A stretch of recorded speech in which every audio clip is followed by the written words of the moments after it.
Күнүгө адамга кыйынчылык келет, сыноо келет. Сыноосуз дүйнө болбойт. Бул дүйнөдө бүт нерсе сыноо. Чутасыздар. Ошон үчүн ар бир сыноо келгенде бул Алладан келди. Мага Кудай Таала берди деп түшүнүш керек. Анткени Аллах өзү айтат да Куранда, биз дейт бир да пендеге дейт өзү көтөрө албай турган сыноо бербейбиз дейт. Демек сен көтөрө ала турган сыноо келет. Сыноону сен көтөрө аласың, ошо ар биринин даражасына жараша сыноо келет. Ошо сен ушул сыноону көтөрүш керек. Бул нерсе Алладан болду деп жакшылыкка жоруп туруш керек. Иншалла ошонун аркасында жеңил. Мисалы, бир күн мончалык боло турган болсо, эртең мончак сыноо келиши мүмкүн. Эртең болсо момундай келиши мүмкүн.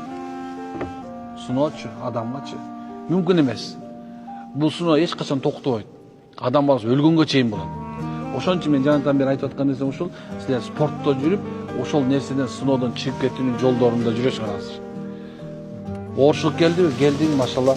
Некен ошо менен өзүңдүн стрессиңди чыгар. Жок, ошого бекем боло турган бул спорт дагы ошо чоң жардам берет. Чытасызбы? Демек, эч ким сыноодон сыноо мага болбойт деп айтпаш керек. Бүгүн мисалы бирөө жыргап жүрөт да, бирөө мисалы укмуш, курсагы ток, кайгысы жок, машинага которуп жыргап жүрөт го. Карасаң көбүн көрөсүңөр, бомж болуп калган уже. Эмне үчүн дегенде сыноо келгенде көтөрө албай калды.